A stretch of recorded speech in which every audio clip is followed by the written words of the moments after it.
In New York is supporting local businesses. From clothing to branded bags, folks are representing their city with pride. CBS 2's Ali Bauman reports.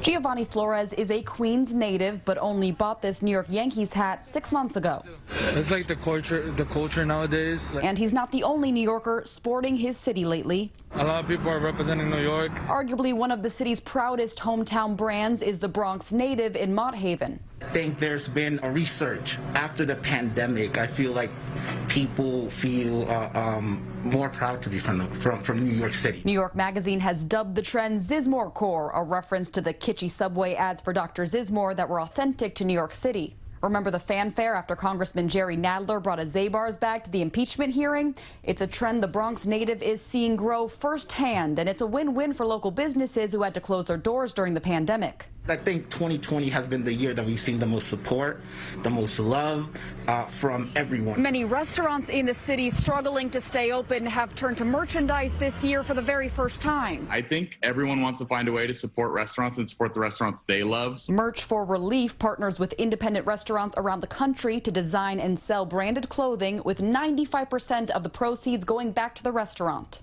All of the New York brands sell so much. The people in New York love their restaurants probably more than any other city, and they're not afraid to show it when it comes to buying merch and supporting the cause. We have fought through this pandemic, and now it's time to come together to really empower people, to really showcase where we come from. It's style with New York sensibility.